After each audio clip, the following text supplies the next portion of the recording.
Hi, I'm Kari Brown. I'm inventor of Salon Foils to Go, and I've been a hairstylist for 20 years. Today we're going to show you how to do some highlights and lowlights using the Salon Foils to Go tool.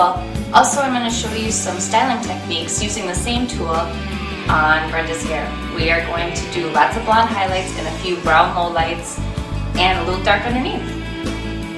We are going to darken her hair underneath, and I'm just going to explain the comb a little bit. This is a rat tail end. A lot of combs that you have at home don't have that. That is what I'm going to use for all my sectioning. In the center is a little thumb rest to keep the comb steady. And then we've got our natural side, our chunky side, and our super chunky side. We're going to be doing natural blonde highlights with chunky butterscotch highlights and a butterscotch underneath on Brenda. So what we want to do so that we don't get a solid line when we do that dark underneath is you want to take the rat tail end of the comb and weave that out so you don't just get one straight solid line. What we're going to do is clip all the rest of that hair up, and everything you still see laying down is going to be darker.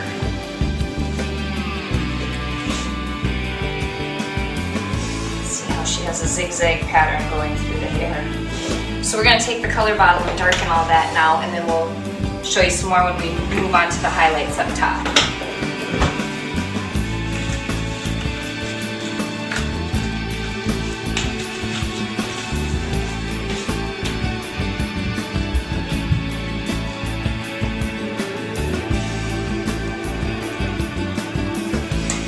You want to start by getting all right near the lines.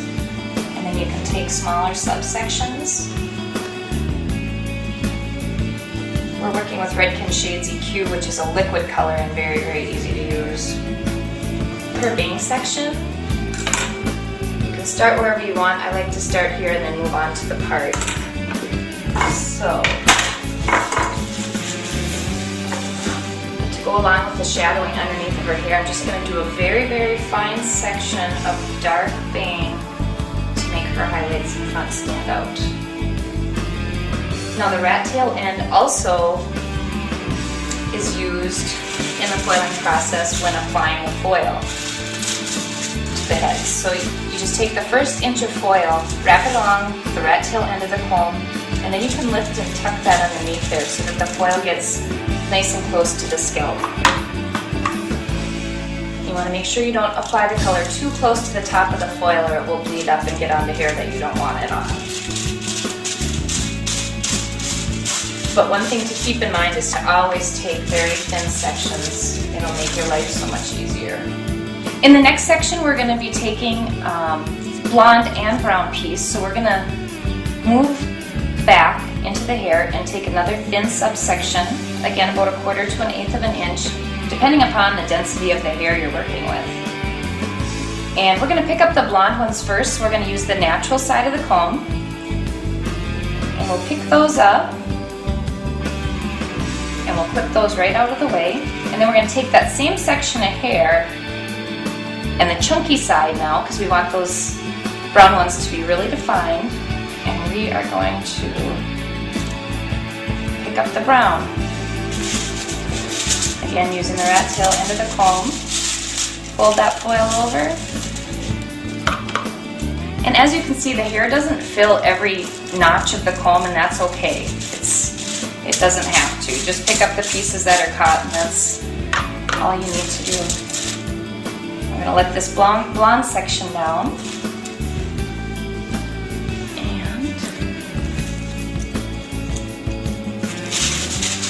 Blonde is where you really have to be careful not to get too close to the scalp or it will bleed and get lots of blonde yucky color where you don't want it. See, I'm leaving it about 1/4 of an inch away from the top of the foil. Alright.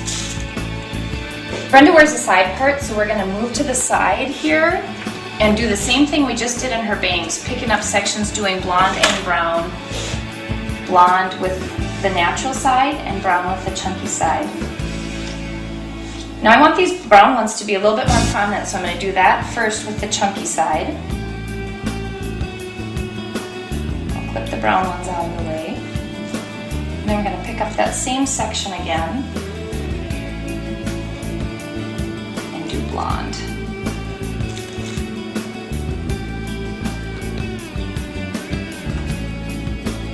You can start at the base of the head and move upward. It's a little bit easier with the foils. I like to start at the part so that you really see defined color and lots of dimension going through the part where the hair. We are now going to start on the other side of her part, so we're going to take a small subsection of hair again. And to make things easier, if you would like, you can certainly clip that hair you're not going to be working with out of the way. Now, again, I want her brown ones to be really strong across the top, so we're going to pick those up first. Push those out of the way. And then we're going to take the same section and pick up some blonde ones. Okay. And then what we need to do as we move down the head is the same process we've been doing, taking small sub-partings, running the comb perpendicular through the hair until you're done pretty much with everything. Again, in through the interior you can cheat a little bit and not do as many foils because people don't really see that often. But through the top and through the part where people see your hair, you really want to make sure you've got good color, especially in a technique like we're using on her where we want to show a lot of dimension. What we have left that hasn't been foiled or colored is just a small section in the back here. So we're going to just take, again, small subsections, moving through the hair until we've completed the foils. I'm guessing about 3 sections. I'm going to do blonde here so that it contrasts against the dark underneath. You didn't use in Brenda's hair, but you can use, if you like really patchy strands, is there's a super chunky notch right here where you can take a thick chunk of hair and do that as well, so you get a really patchy strand of color. We opted not to use anything too extreme on her color today. Color has now been completely processed, and we're going to remove her foils.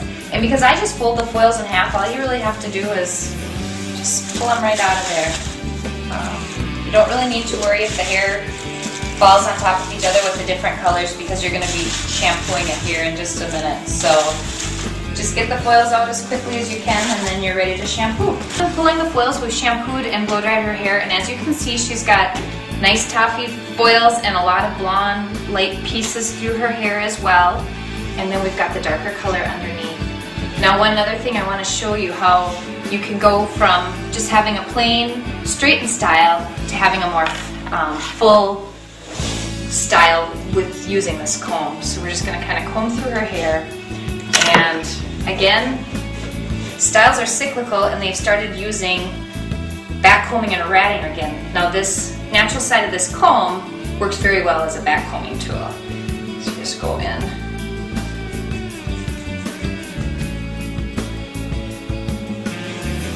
And take small sections, moving forward, all the hair that you want nice and full, adding a section at a time. See how it gives it nice height and fullness through that crown area. You still want to keep this nice and soft. So what you can do is either just pick through with the rat tail end, or you can actually flip the comb over and just softly take the chunky side through and soften those ends. And soften this in through here. See how that gives it lots of nice volume that's going to stay. Let me even pick up one more section here and take it just a little further back. It gives you that nice height on top and makes those colors stand out just a little bit more.